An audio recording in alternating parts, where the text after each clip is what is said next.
મારા લગ્ન મહેશ નામના છોકરા સાથે થયા અને હું મારા સસરે ગઈ. મારી ભાભી લેલા મારા લગ્નની રાતની તમામ વ્યવસ્થા કરી રહી હતી. તેણે મારા બેડને ખૂબ જ સારી રીતે સજાવ્યો હતો. હું મારા પતિની રાહ જોઈ રહી હતી. સાચું કહું તો હું મારા પહેલવાનની રાહ જોઈ રહી હતી. મારા ધબકારા વધી રહ્યા હતા. મારા પતિ વિશે મને કાંઈ કહ્યું ન હતું. હું ફક્ત ભગવાનને પ્રાર્થના કરતી હતી કે મોટો અને મારી પસંદગીનો હોવો જોઈએ. પત્ની માટે તેના પતિનું ખૂબ જ મહત્વપૂર્ણ છે.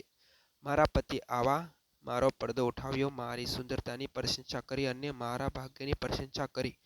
બધી વિધિઓ પૂરી થયા પછી તેણે લુગડાં હટાવવાનું શરૂ કર્યું, પણ તે જ કરવા લાગી. હવે અમે બંને ખુલ્લા થઈ ગયા હતા.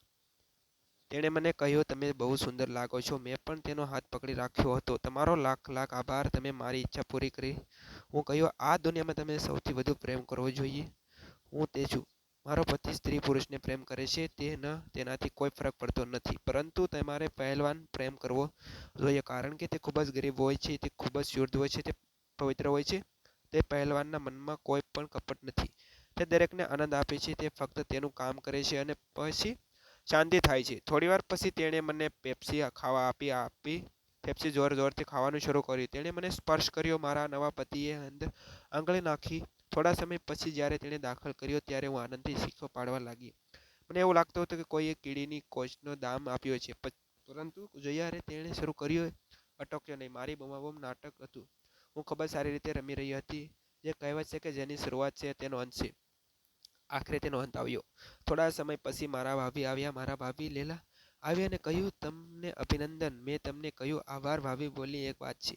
મારા ગરીબ નાના ભાઈને મારો મતલબ કે તમે મહેરબાની કરીને તે ખુશ કરો. મેં કહ્યું, અરે તમે આ શું કહી રહ્યા છો? મારી પતિને ખબર પડશે તો શું કહેશે? એટલામાં જ તેનો ભાઈ આવી પહોંચ્યો. તે સીધો મારી પાસે આવ્યા અને બોલ્યા, ભાભી, તમે મારી સાથે ના પાડી તેની સામે જોઈ અને કહ્યું, તમારો મતલબ શું છે? તમે હજુ આટલા નાના છો અને આવી વાત કરો છો? તેણે કહ્યું, હું યુવાન નથી તેવું ભાભી તમને લાગે છે, પણ હું યુવાન બની ગયો છું. મેં તેને કહ્યું, મને ટોપી ન પહેરાવત. તને જોઈને લાગે છે કે હું અત્યારે ઊભો નહીં થઈ શકતો. કદાચ હું હજુ યુવાન નથી બન્યા. ઊંચાઈની 5 ફૂટ હશે. કહ્યું, ભાભી, હું 19 વર્ષનો યુવાન બની ગયો છું અને મને ઉત્સાહ પણ છે. મેં મજાક કહ્યું હતું કે તે સારા માણસ બની ગયા છો. મને કહો કે તમે ડાબલી તોડી. એટલા મારી ભાભી ફરી આવી અને બોલી, અરે જય, તું અહીં કેવી રીતે આવ્યો? મારા ભાભીએ મને કહ્યું, આ જય દરેક જગ્યાએ પ્રવેશ કરે છે, ચેતવણી આપ્યા વિના પ્રવેશ કરે છે અને કોઈની ડાબીમાંથી આંગળી કરે છે. કોઈ તેનો પીછો પણ કરતું નથી, કારણ કે ઉપરવાળાએ તેનો પહેલવાન ખૂબ જ સુંદર બનાવ્યો છે. તે પણ તેનો જેટલો ઊંચો છે. આ સાંભળી તે મારી હાલત ફવડી ગઈ. મેં તરત જ જઈને પકડી લીધો. પહેલવાનને પકડી લીધા પછી તે ખૂબ જ તંદુરસ્ત અને તૈયાર હતો. તેને જોતાં જ મારા મોઢામાંથી પાણી આવવા.